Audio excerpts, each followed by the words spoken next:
radar and keeping watch of Tropical Storm Ernesto in your only live local forecast at 6:30. Well, in the short term, things are improving here in Southwest Florida as we're seeing most of the showers dissipate. One last shower that did contain a little bit of thunder and lightning about 20 minutes ago or so. It's right on the barrier islands, right on the Lee Island coastline, bringing rain to Matlacha, Central Pine Island, St. James City getting a little bit of that rain.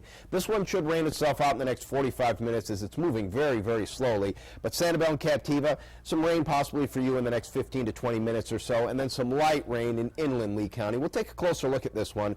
There's Pine Island. You see Stringfellow Road right in the center there. Matlacha, still some rain for you. St. James City looks like the rain is going to get heavier here in the next 10 to 15 minutes or so.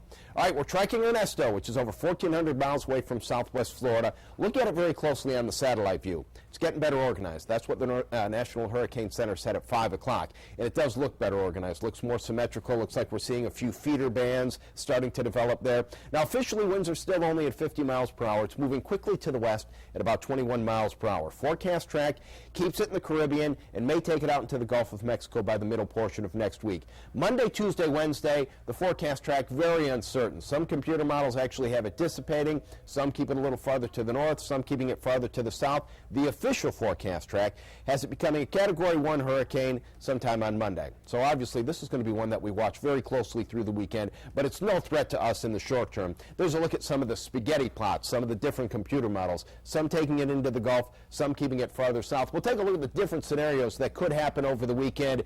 We'll tell you how your weekend is getting wetter, not because of Ernesto, but because of a tropical wave, and we'll have your Storm Patrol 7-day forecast also coming up. The family of a brain-damaged veteran is praising Congress tonight after a House committee announced plans to investigate the Tampa VA hospital. 4 in Your Corner investigator Matt Grant getting reaction tonight from the people pushing for change. Well, Patrick, from covert cameras to care issues, we've been looking into complaints at the Tampa VA, and now Congress is doing the same. For weeks, we've been hearing complaints about the Tampa VA. It's about justice. Natalie Carnegie told us the hospital's understaffing left her father brain damaged after a buildup of mucus in his feeding tube caused him to go into cardiac arrest. She says staff told her to get over it. What did you say back?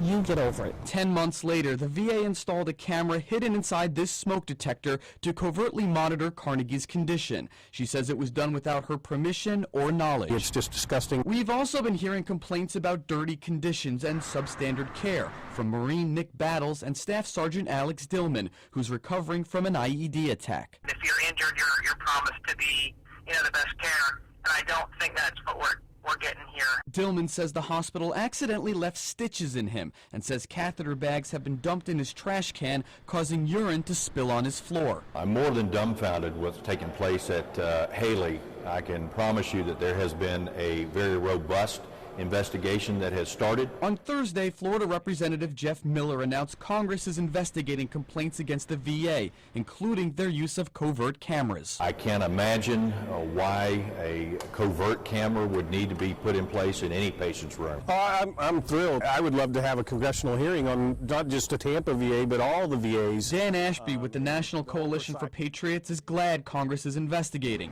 He's been critical of the VA since his son Corey Kent spent 3 weeks here in 2010. This is a government-run facility, and they feel protected. That's the bottom line. These men and women deserve better than what they're getting. And Natalie Carnegie feels her father also deserves better. I'm going to attempt to stay optimistic and just keep praying that things get better here. Right now, things are pretty bad. Okay, well, in a one-sentence statement, the VA told me yesterday they have responded to questions from members of Congress. Senator Bill Nelson has called on the Inspector General of the VA Department to launch its own investigation. And today we reached out to the White House to see if they're aware of what's going on. But so far, we haven't heard back, but we'll stay on it. Live in the newsroom, Matt Grant, Fox 4 in your corner.